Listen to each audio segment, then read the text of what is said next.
and this is the NFL Player Second Acts podcast. My co-host, Mr. Roman Harper, my uncle. What's up, baby? What's up, man? Doing well. I got my turtleneck on. You got your grown man on. You look good. Roger Goodell inspired me, so he inspired the look. I think you look good. Appreciate that, man. You're killing the coat. I like it. Thank you, man. Hey, look, you can't speak yet. You cannot. No, this is yet. a new intro. No, you cannot speak yet. I'm not the co-host. You cannot speak yet. Yes. All right. Well, anyways, before we introduce our guest who's already talking, I want you, all of our listeners, all of our viewers, wherever you pick up a podcast, whether it's Apple Podcasts, iHeartRadio, which we have the beautiful set behind us, thanks to them. Give us a 5-star rating. Give us a review. Click that follow button. Tell a friend to tell a friend to tell a friend, because we're doing big things on this NFL Second Players podcast. We got a special one today. He's got a lengthy resume. Balled out at Wisconsin. On Wisconsin. Okay.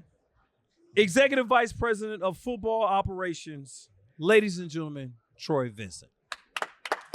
That resume wasn't that lengthy either. Yeah, it was nice. It was nice and tight. It was nice and tight. Nice and tight. I did the opposite. Yeah, you did. You're supposed to flow with me on that.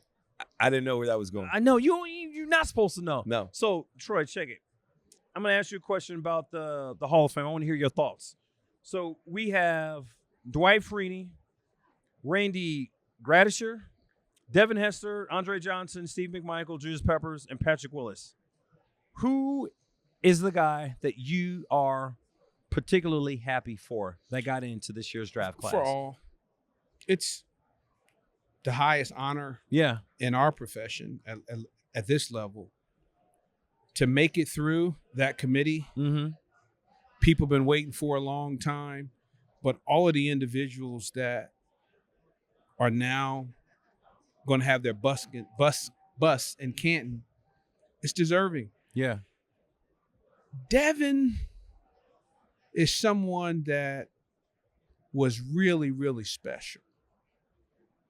So he's someone where I think everyone always had an eyebrow ever since he was eligible. Right. When the classes were announced year in and year out, you always raised your eyebrow. Why do you think you raised your eye? Because when you were that special for that length of time doing what he did, he controlled games. What we talk about Deion he controlled 1/3. You got offense, defense, and special teams. He was that dynamic. He was that special of a football player. Right. He's the one where you said when he's on the field in game planning, he had the red jersey. The quarterback, whoever the guy, you had the double or triple team. But when you were game planning against him that week, you always had to know where he was on the field, even if he took an offensive snap, because he was that dynamic. He was that special. So I'm really happy for all, but you're talking about someone long overdue that just was special. You know, I love that take. It's very interesting to me because Peanut and I have had this conversation over the last year talking about Devin. Because I was like, I love Devin. I know he's a great player. He was Peanut's teammate, but he was in my class, draft class. And so I've always followed him since he was at Miami. And I didn't think they'd let him in, just purely because sometimes it's just really hard to get in. And he said, I talked to him last night, that out of the last previous 2 years, he was number 6. He was one of the last ones to get cut the last couple years. Not a lot of people know that. And so understanding that, he was more confident than anybody else walking into this thing over the weekend, just because he said what he had been through the last couple years. And so with all that being said, what is your opinion on the whole process? Because I don't think enough people know the process behind becoming an NFL Hall of Famer. It's kind of weird. Different. Yeah. And as I have learned, the more I learn about what goes on, and this is not to undermine. I have a tremendous amount of respect with a bunch of the voters, but there are some people that I'm still not sure how they're not in the hall. Right. So what is this process? Is it the newness? Yeah. Is it people that are more relevant now today. Mm-hmm. And, you know, I played with London Fletcher. Yeah. You talk about, is it numbers? Is it the time period you 16 dominated? years. So sometimes I walk away, again, just thinking, this is who they chose. This is the class. Honor, respect, celebrate those. But I don't know what that actual process is. And depending on who that person is presenting that individual can go, you know, I hear people are buying marketing agents and you know, for a year long or 2 years going around the country. Wait a minute. If we've gotten to this place, right, I think we're watering down or eroding what that special place should be. Yeah. So, no, thank you. Let's stay in the same vein. You're getting into the College Football Hall of Fame. Yeah. How does that make you feel? What does that do to you mentally when I say class of 23? College football, Troy Vincent, college football Hall of Fame. Grateful, thankful. The first thing that come to mind when it was shared with me that I would be in the class of 2023, I just start thinking about Coach Barry Alvarez. Mm-hmm. Something I never thought about, never played for. I won 9 football games, just to level set.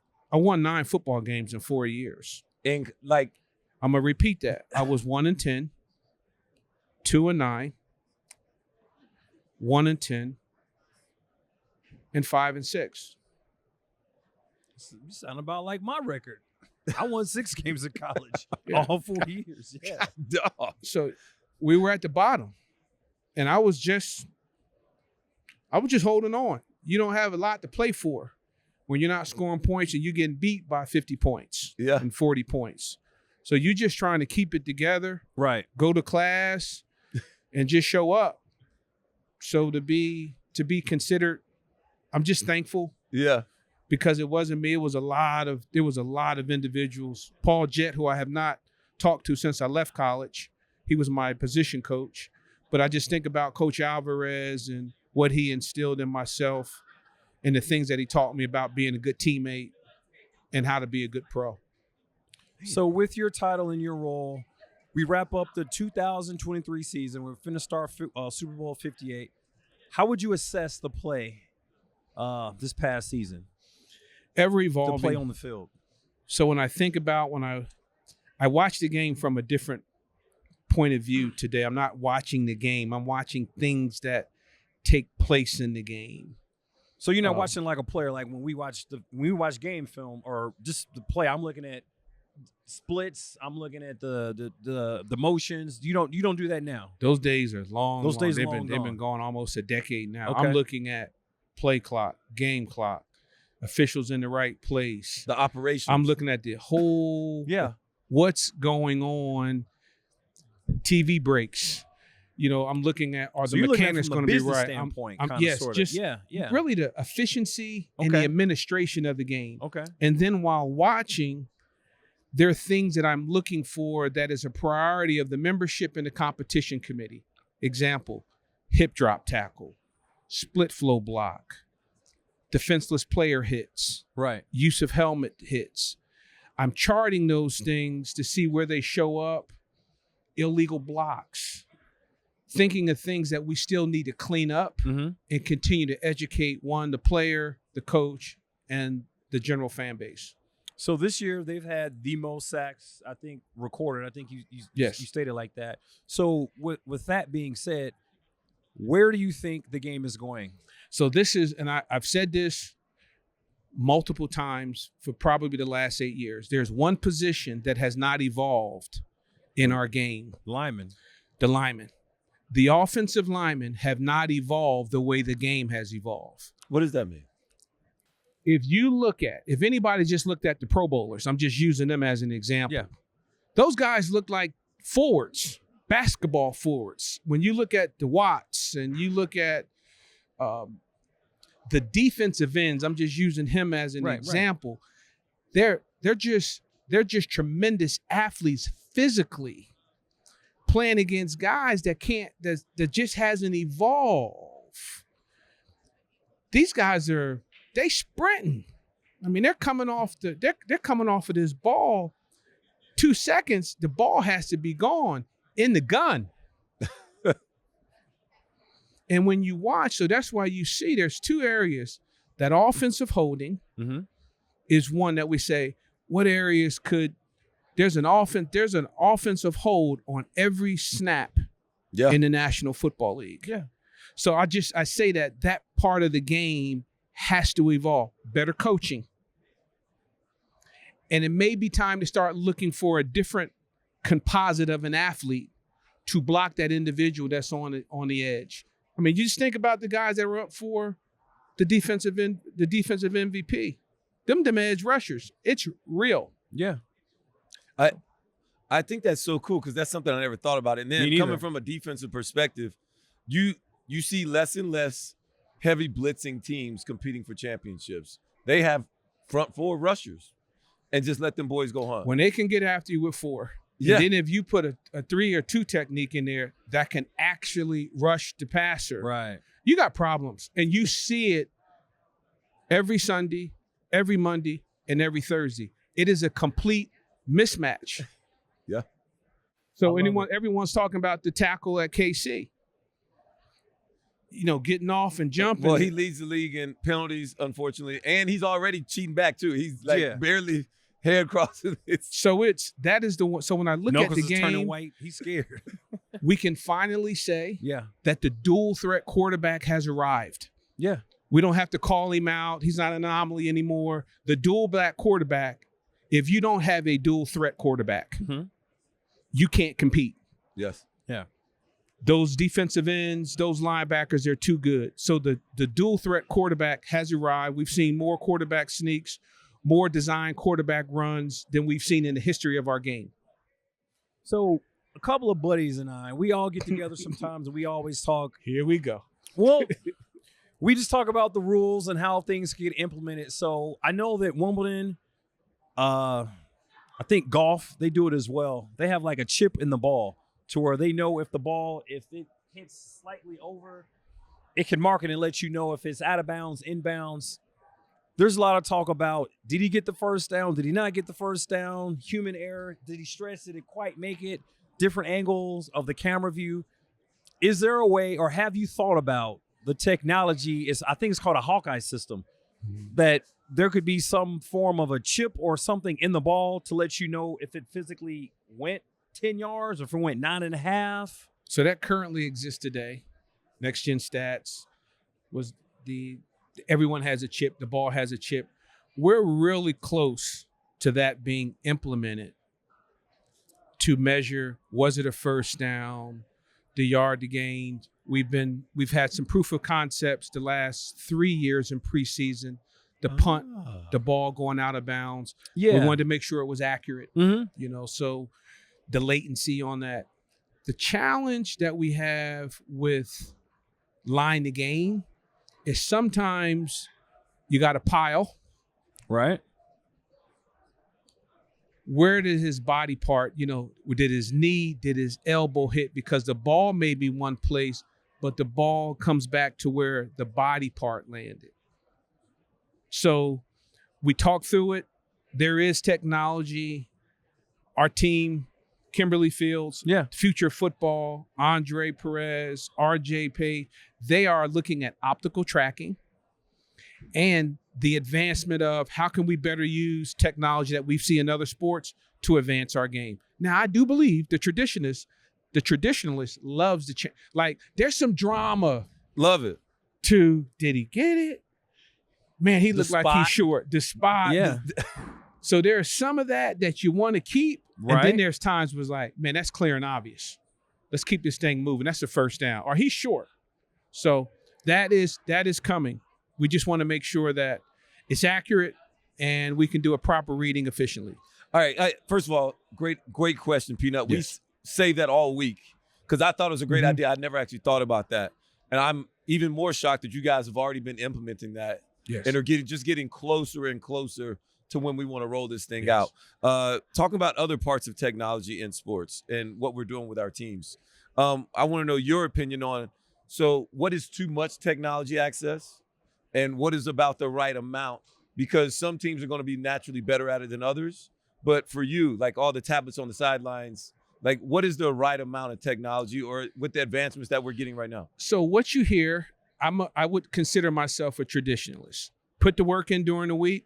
Watch enough game tape during the week, evaluate your opponent enough during the week, and allow the game and the natural progression on Sunday, Mondays, and Thursdays to play out.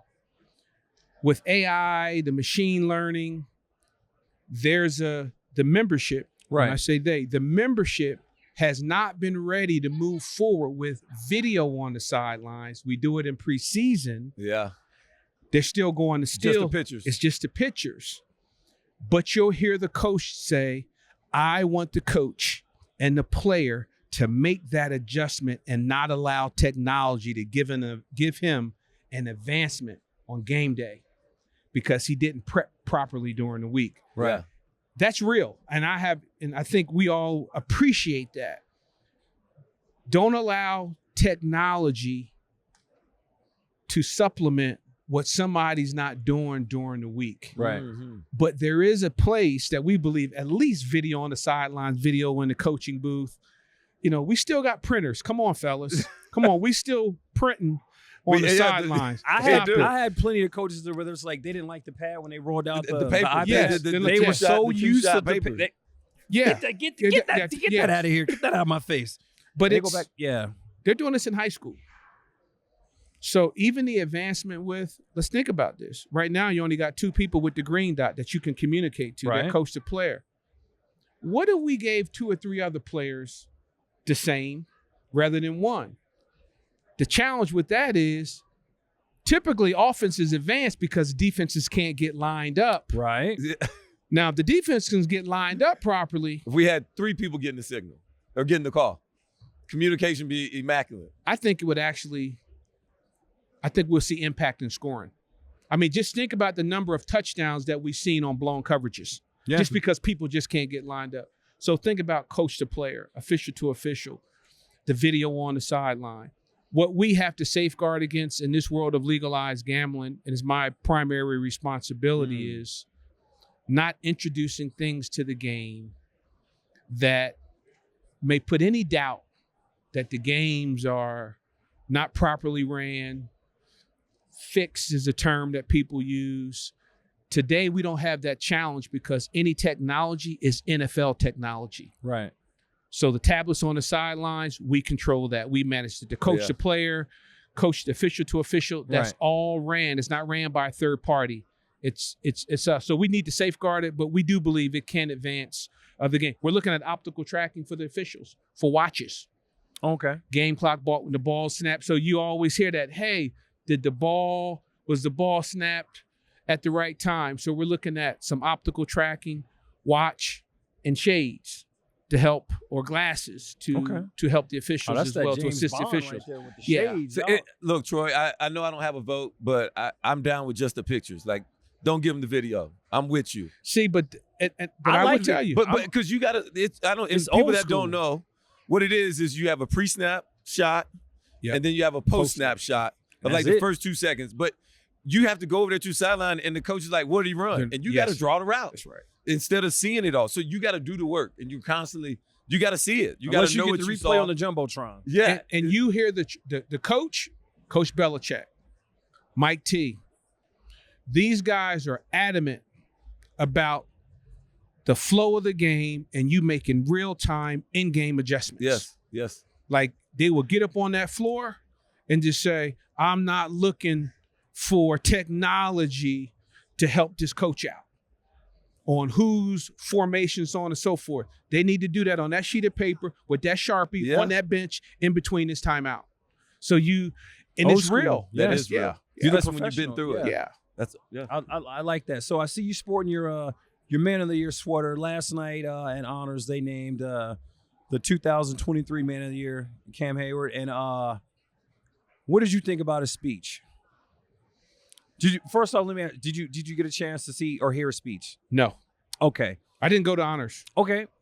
Fair enough. You didn't go to honors. Well, he really spoke about his foundation and his charity, and he's got I'm a voter, so I know. Oh, okay. Oh, so yeah. cool. So how are you feeling about him winning the award? It was just because you knew. I mean, it was just a matter of time. We won't have to say who the final three or whatever were. First off, all 32 guys more than should be nominated. They all have a say, so they're all phenomenal guys. But what I want to ask you is why Cam? So I would just say, one, I am fascinated and in awe of the diversity of philanthropy that you see with these young men. Mm-hmm. Like from clean water to doing things globally to Cam. I played against Cam's father. Yeah. Ironhead. What Cam has been doing with the clothes and the suits, and he's been doing that he's been impacting that Pittsburgh community for a long time. And I just feel like and Peanut, you're a previous recipient, that longevity in giving back, that should count. It's not about because I make a certain amount, I'm giving back these millions of dollars, but it's the little things. And I think Cam has done all of the little things right. Yeah. On the field, off the field, with his wife and his children.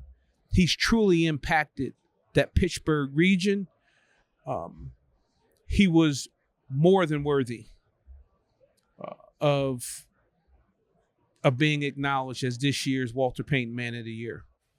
All right, so I want to talk about a little bit of a controversial topic, and it's not Taylor Swift. We can maybe get into that, but it is the playing surface, artificial surface versus real grass. What do the data points tell you as far as health concerns, knee issues? I like natural grass, but I also played 9 years on turf and was fine and practiced on it like all the time. And so what is your opinion on it? Is there the consistencies with how it's done and as far as the artificial? Because I think that's another thing is everybody's indoors turf is different. And it's different we get all of the data. Yeah. Injury data, what happens on natural turf. On turf, what happens on natural grass. Very little variance. I think so too. Yeah, very little variance. And when you survey the guy on how he feels, I think is important. Don't survey me after I finish the game. Because if I lost, I don't have nothing good to say about the stadium, the locker room, the bench, hot, cold. I had always preferred natural grass. Why? I was taught and learned that because I was a pure runner, I could run. The actual natural turf or astroturf levels the playing field. But true runners and true speed shows up on grass because you got to go. You slip or something. So us examining this hybrid model is something that the commissioners talked about, like some synthetic, some natural, what's been played in Green Bay. Yeah. That surface is something that really?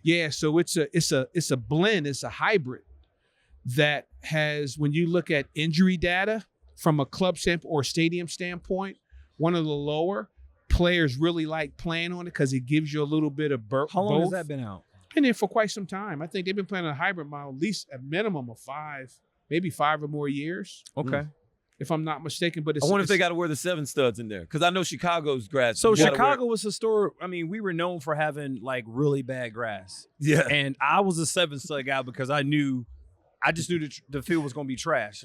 Peanut, was it 7 studs with the 5/8 or 7 studs with the? No, it was the long ones. The long ones. Okay. It was the long one. But that's the only time I wore 7 studs. I knew it and I was used to it. Yes. And it for us, it was like our strength because we knew nobody else they was going to come in. They could win the game and they would still complain about how crappy the field was. So think about it now. Having a natural grass field in Green Bay, you're not in a dome, just trying to keep it looking not just alive to play on, but just looking presentable. Right. Cleveland. You get these outdoor stadiums, Kansas City, it's really difficult. But I do believe now with the science and the research that has been done, there's some models that are, if you can do it in Green Bay. Yeah. Which seems as though that surface is something that the players, the scientists, the engineers feel is a good model. Maybe could be something that could be implemented, throughout the league. Now you get some turf stadiums, you don't hear many people complain about Atlanta or Dallas, which I think those two, from a best practice standpoint, New Orleans, you all are turning that field over often. They do. But what they do, teams that are having a lot of events, they just have a different cadence of the care of the surface. In Dallas, you hear Atlanta, nothing about their playing surface. What the Joneses and the Blanks are doing in they're turning those fields over. What Mrs. Vincent is doing in New Orleans, those are good practices and models that we potentially could go towards. But what's the standard of it, though? Like, what's the standard of New Orleans versus New Orleans versus Dallas versus Atlanta? I think it's the care. Is there a guy from the league that says, hey, this turf is good today? Is there a checks and balances? Oh, absolutely. So every week. Team? Oh, no. There's a third party. We have independents. Yeah. So there's density checks, softness. Yeah. That is, we start doing that the week of, all the way up into kickoff. So you have an independent. Was when you played on like real AstroTurf, like the old carpet like this. I wonder what that was like. I played on at the vet. It was, you go to Home Depot, and you go in the back and you can roll off what you want with the little. That's how the vet was. I mean, it's night and day. Yeah. From what it was in the past. But I must acknowledge Dallas, New Orleans, and Atlanta. Their practices on that turf, and they have a lot of events there, a lot of ball games, college ball games. But that field is ready to go. The thing I appreciate about New Orleans, I remember it was because they redid the indoor practice facilities turf too. And they redo that quite often. Yeah. And it really goes into like how much sand versus the rubber. Yes. Like in understanding which ones are easier on the knees and the body. So they did the one at the stadium different for a faster track versus the one at the practice facility. They wanted to be easier on the body and on the joints. So they put more sand in it, less rubber. It just made it the density thing that you're talking about. Like the consistencies are different. And that's what they're looking for, Ron. Yeah. When you talk about that, that is what the player, and we were in that same position when we played. You're just looking for some kind of consistency. You never get what you practice on during the week, right? But you want to get as close as to that feel as you possibly can. And I think that's what we're aiming towards. Yep. And we took the speed down at practice because of the turf. Yes. But the injury prevention was at that top of the mind. Yes. Then on game day, we want some speed. We'll allow everybody to run out here and let the horses run. Yes. Yeah. But, this still with injury prevention in mind, understanding that the turf is what everybody, it just gets this negative connotation. Yes. And they think that, it's just because it's turf, more knees get torn up. And it's not. And I'm talking about very, very little difference. I just think it's the game. It's a violent game played at a high rate. I've always liked Green Bay Stadium. Even when I played back in like 2010, before they had the hybrid, they always said, we used to say like, well, how come our stadium look like this and Green Bay's look like that? So think about it. There was a time when we came out in Miami, the Marlins was playing and we played 3 days later or the day after. So the infield was just dirt and paint. I hated like that. those days are over, Yeah. which I appreciate. That's the advancement in the game. Me too. Those days are. Oakland was like that. I only had to do that one time in Oakland, and I did not want to make the tackle. Nobody wants to get on the dirt. Yeah, that nobody stuff wants to get hurt. up. And your Especially cleats don't work in the Especially dirt, the first series, you like, man, we were white on white. Man, look at this mess. I'm on television looking looking crazy. like this. And your cleats don't rock right No, in the dirt. no, not None at of that. all. None Not of at that. all. I'm grateful. I'm grateful the technologies that y'all doing on the hybrid turf with a little bit of the hybrid grass. I didn't know that was a thing. Green Bay. It's a little hybrid model. It's a little bit of it's both synthetic and natural with the right feel. So because it almost feels like all grass, but there's some synthetic in there to keep it together. Yeah. I did not know that. Yeah. Taylor Swift. Yes. So another controversial thing. The outsiders, all right? Now, I'll be honest, football has always had its own lane, right? And all of a sudden, the pop cultures and the Swifties swerved in, right? And collided into the lane of the NFL. And some people think that the NFL and the rules committees have set it up to where you guys want Taylor Swift and Kansas City Chiefs to be here, and you guys set it up. What do you say about that, Troy Vincent? I'm going to admit I didn't know who she was. It's safe to say he's not a Swiftie. Literally, I'm watching the game.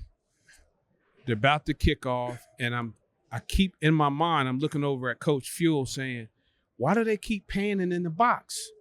You know, like the camera. Yeah. And then someone said, that's Taylor Swift. When the TV breaks, I'm like, hey, who's Taylor Swift? Man, she dating Kelsey. You know, so to say that we playing this and I'm on the front end of this thing, yeah, I didn't know who the young lady was. I literally, when we came in flying here, I asked my daughters the question, is she like on Beyonce level? And they like, but how did you not know though? Maybe because I'm not in that space. Okay. But I've seen her every week now that Kansas City plays. Yeah. And for me, now I'm like, man, that's good for the game. If we got more eyeballs watching the game, watching the guys get it on, go for it. Yeah. So, but I did not know, literally at the Pro Bowl, I was in the car and I was in the car with the right people because I didn't want to sound like I wasn't up on things. I was like, is she like on like Beyonce's level? Like we talking Michael Jackson? They was like, that really? You really asking me this question? Like she's selling out like in China 3 nights in a row. Yeah. So coming from Japan. So I'm like, Japan. Okay. But I think it's good. You know, personally, we're just at a place where culture, entertainment, sport, it's all coming together. I think it's great, man, especially for young folks. Yeah. I think it's great. Look, I just had to know. They needed to know, Troy. I mean, you can't make that stuff up, but I'm like, yo, why is this camera keep going back in this box? And you just didn't know. I just did not know. Maybe I'm naive. You are completely naive. So naive. You are completely naive. This woman is a phenomenon. So I asked the question, is she a country singer? I didn't know. She started out as a country singer. I did not know. Pure pop. Yeah, I didn't know. Yeah. Talented young lady. First person to win 4 Grammys for Album of the Year. So, which is crazy. Beyonce's got more Grammys. Yes. She's got Swift has 13 total Grammys, 4 Album of the Year Grammys. So is it fair to say she's going to be here for Super Bowl 58? It's fair to say she's going to be here. They said she's getting that's another thing that they have been talking about is the tracking of her plane coming back from Japan to make it in time. Oh my God. It's been such a thing. The embassy of Japan put a statement out because she will be in Japan playing. So the embassy, I swear they. So do you guys have to study this? Like no, like, it's just is this like it's just common on news. It's okay. just on news. It's just on the news. Japan's embassy, U.S. embassy, put out a statement and said, with her having this concert in Japan, she will have more than enough time. And what benefits her is that the game is on the West Coast, so she don't have to go all the way to the East Coast. If, say, the Super Bowl was in, like, New York or something, she gains the time, and she will have more than enough time to be here. Like, so the embassy. She's performing in Japan. Hopping on a flight, 13 hours. She'll be here at, like, 11. So maybe we pick up some additional, if they know, they're fine, if they're tracking her. Yeah. Maybe we pick up some additional eyeballs to watch our greatest game. You might pick up another 100 million people watching this game because she's got a good 250, 280 people on Twitter, Instagram. I don't know if she does TikTok. Now, whatever. she seems very nice. Oh, yeah. Just watching, she seems very pleasant. Good Christian country girl. Yes. Yeah, it's a whole deal. I love it. Tell me this. I got the question because somebody asked me this question, and I would love your opinion. And I know you guys, the competition, you want it to be level, But Super Bowl cities, I really only think it should be at like 3 or 4 places. I just think, like, I know we want to get it right, but Miami should be always there. I think, which there is always a rotation. yeah, Yep. I think New Orleans needs to always be there. You're a little biased. And on that. only reason I'm saying these cities because I'm thinking of the player that wins the thing. So and we're then, back in New Orleans next year. Yeah. So right, and so after you win it, like I want to go hang out at the club somewhere. So some places that don't close early, like LA stuff closes early. So by the time the game's over, you don't have time really to celebrate. He only talking about just from a party standpoint. And I think Las Vegas, I think this has been a very intriguing and interesting is an interesting understatement. week. Yeah, it's been some crazy stuff It's happening. been different. I'm one of your stories. If we could talk about that offline about some hotel stuff. I got a good hotel story for you, and it happened. But I think Las Vegas messed up because they were doing all this renovation to get it ready for the Super Bowl, and they're not done. So now remember, there is a process. You have to meet certain requirements, certain Yes. average temperature a year, so many hotel rooms. Typically, outside of the New Jersey, the MetLife Super Bowl, typically that's a dome or outside of unless you're hitting that threshold of, I think, an average temperature of like 76 or 74 degrees a year. So that's why you always see them coming back to the Miamis, the Californias, Arizona, the North. Yes, because of that hotel capacity, big city capacity, but then that average temperature. And we thought that in Dallas, even though dome, but remember, we froze to death. I remember down in that. Dallas. Yeah. The Froze Bowl. But this has been an interesting week. Yeah. It's been very interesting. I got some great stories offline that we could talk about. And you laugh because you know what they are, but yeah, I do very, know what they very are. interesting stories about our hotel. So also, Super Bowl cities, typically, if there's new construction, new stadium, correct. Yeah. There's some consideration, not Minnesota. a promise. Minnesota, if you're putting up a new stadium, You want to show love. you want to show some love. Yes. Yeah. And I think that's a consideration of the membership for their partners when they put up these monster stadiums. Troy, that's it, man. We ain't got nothing else for you. You killed Thank you. it. This has been. I heard wanna you was. tell I heard you was nervous. Why was you nervous? It's us, No, I wasn't nervous. fellow brethren. I love y'all. I am so proud of you all. I didn't know how it was gonna work when the idea came, and you couldn't have picked 2 better men. Man, appreciate that. Appreciate that. Thank you, man. I For receive real. it. And I 'Cause appreciate you came on with us early in this whole Yes. situation. like, It was on Zoom. Does it work? Yeah, Does yeah. it not work? And then, the people they're not the Manning brothers. They're not, and y'all did it. Y'all killing it. Thanks, and man. the Appreciate it. folks love you. And I just appreciate you all representing the Legends community, the players, in your authentic way. It means a lot. So keep up the great work. Thanks. Appreciate it, man. Appreciate it. You received that? I received that. Peanut has a problem with sometimes receiving really good information or compliments. He doesn't always accept them. So Please receive that. Even He did. I know I didn't go to Syracuse, No, but please receive that. Dwayne Joseph. That's what I was thinking of because I just saw him. Your homeboy. My bad. Thank you, Troy, for tuning in as always. This is my 4th time doing this. Thank you, Troy, for always tuning in, man, and bless us with your time, your words, the education that we learned today. For all of our viewers and listeners, thank you for always tuning in wherever you pick up your podcast, whether it's Apple Podcasts, iHeartRadio. Give us a 5-star rating. Click follow. Give us a review. Tell a friend to tell a friend to tell a friend. Appreciate Tell a friend. Make sure you tell a friend. Peanut, get us out of here, man. Hey, I'm Peanut. That's my guy, Rome. That's Troy. We out. Peace.